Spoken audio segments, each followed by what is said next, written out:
first, the overall reality check on where India stands in terms of COVID numbers before we look at this report, which says that by the end of February, things should be under control. As far as the last 24 hours are concerned, India ranks number 1 in new cases and deaths, 55,722 new cases. That places us ahead of the US, Russia, and other countries as well, Colombia, Argentina, and the like.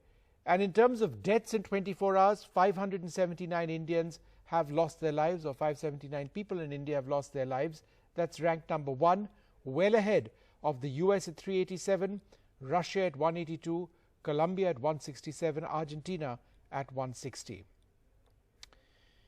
So that's the bad news, but the good news, and one hopes that this report is entirely accurate, is that by the end of February, the pandemic should be effectively controlled. Now, this is the national supermodel of COVID-19. It's a report prepared by some of India's finest minds, analysts from the Indian Institute of Technology, the Indian Institute of Science, several other bodies. It's a report prepared for the government. It says that the pandemic can be controlled by February end.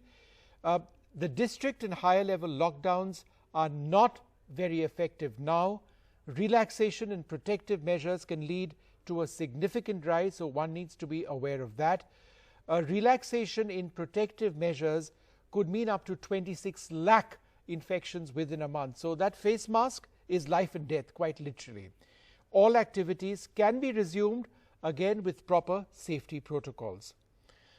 A few more points on this, and the big question is the worst of India's COVID pandemic therefore over. Now the national supermodel of COVID-19 says, and I quote, "The pandemic has peaked. It has already peaked." We've been talking all this time about the curve. Well, they say that that curve has been achieved. It's now likely to go downwards again if protective measures continued. It says that 30% of India's population has COVID antibodies. That's an important statistic. But again, 30% is a huge number. If this analysis is correct, then the number of people at 30% in a country with well over 1 billion in population, the numbers are truly astounding of those who have been infected. What if there was no lockdown? That's another aspect of the report. Well, the national supermodel of COVID-19 says if there was no lockdown, then there would have been 25 lakh deaths by August.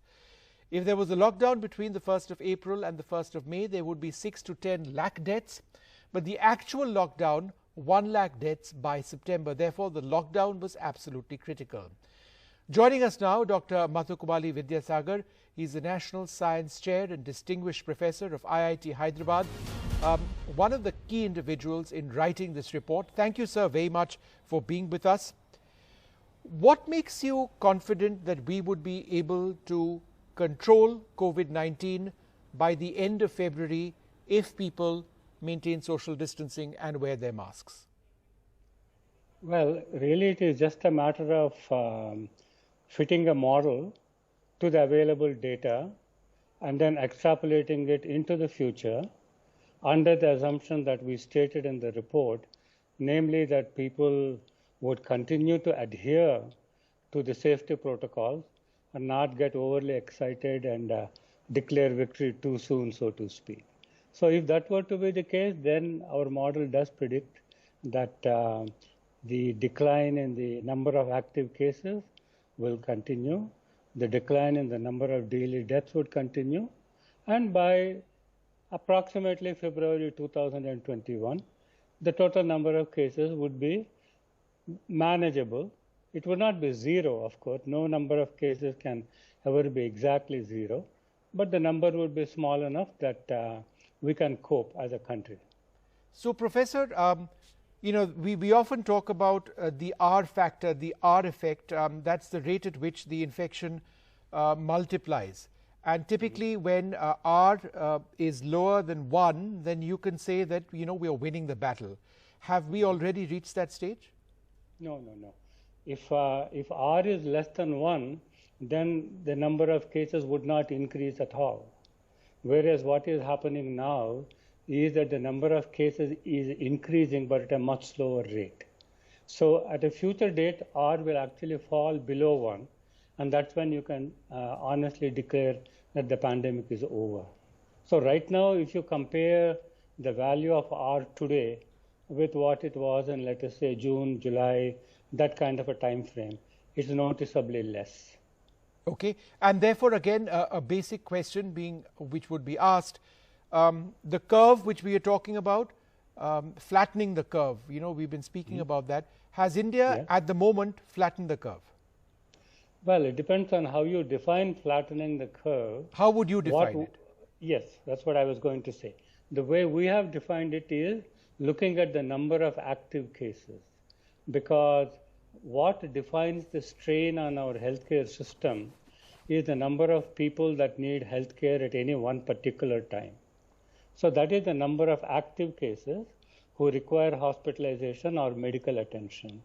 It does not include, for example, the asymptomatic patients who might have caught the virus but did not feel any symptoms and have recovered and are now immune. So the 30% figure that you mentioned earlier consists almost exclusively of these asymptomatic patients who are basically now immune to the virus till they have antibodies in their system. So the number of active cases peaked at around 10 lakhs, 1 million, around middle of September, and now it is down to below 8 lakhs. And we foresee that this number of active cases will continue to decrease and decrease if, with the same caveat I keep mentioning, if people follow the safety protocols. Right. Then in about 4 months, it should come to a very manageable level. Professor, the availability of a vaccine now, it would likely be available by the end of February. We don't know how many people would get it. So did you factor that into your analysis? No, we did not factor that into our analysis because the vaccine is basically a preventative action. So the way to harmonize our findings with the possible availability of a vaccine is to say that even though the number of cases would be quite negligible by the end of February, as per our projections, this does not obviate the need to have a vaccine. This is a question that we were often asked, namely, well, the number of cases is 0, we don't need a vaccine. No, that is not true at all. The reason for that is that the availability of a vaccine would further us along the road to a normal life. So I keep repeating about the safety protocols. I don't think anybody wants to go through life wearing a mask for the foreseeable future. And the availability of the vaccine would be a much stronger protection against catching the infection than what the safety protocols are providing now. Professor Vidyasagar, if people maintain social protocol, would we be in a position from early March to not require to wear a mask, irrespective of where we stand with the vaccine? That's actually a very good question, and I would have to say that the answer is going to be no. The reason being that the virus will still be lurking around in society. Let us say, for the sake of argument, that we are down to 20,000 cases by February 2021, which is a very manageable number, but only if we can manage to keep it at that number as opposed to allowing it to increase again. So if on March 1st we all start discarding the safety protocols, throwing away the mask, starting to shake hands again, going around in closed spaces without maintaining social distances, then there is definitely a risk of the virus coming back. So we should not do that. And to just tie back to your earlier question, that is precisely where the vaccine has an important role to play as and when it comes. So if the vaccine comes in, let's say March, we can possibly dispense with it for those people who have got the vaccine. If the vaccine comes in June, September, we have to adjust our plans accordingly. Have you calculated the efficacy of drugs such as remdesivir and when it's given to patients into the study? No, we have not done that. That was not a part of our mandate, but there is no shortage of papers in the literature evaluating the effectiveness of the two drugs that have been mentioned quite frequently, one is remdesivir and the other one is hydroxychloroquine. And to the extent that there is a difference at all, it looks as if hydroxychloroquine has some preventive properties, if it is given very early in the infection. And remdesivir has some curative properties if it is given at an advanced stage of the infection. But in both cases, the gain is not substantial. That is what the literature seems to show. Professor, one last question. But let me just clarify please. that I'm simply quoting what I read in the literature. This is completely outside the ambit of our committee. Professor, one of the key points in your report is that had there not been lockdown 1 and lockdown 2, there would have been a diametrically larger number of people who would have lost their lives. I understand those numbers, but at the same time, you say that at the moment, there is no real requirement for another lockdown, because even if there were, it wouldn't drastically change things. Now, for many people, that would be against, say, common sense, because the sense earlier on was that you lock down, the numbers come down. We've seen it in lockdown 1, we've seen it in lockdown 2. So why is this committee saying that a lockdown won't help? Now, I'm not suggesting that a lockdown is the way forward. I'm just trying to understand why you believe a lockdown would technically not help at this stage. Well, first of all, lockdown 1 and lockdown 2 did not bring down the numbers. What you said is not correct. The numbers started declining a full 6 months after lockdown 1 and lockdown 2 were imposed, okay? Because in some ways, the nature of the coronavirus is you have to pay your dues to this virus, okay?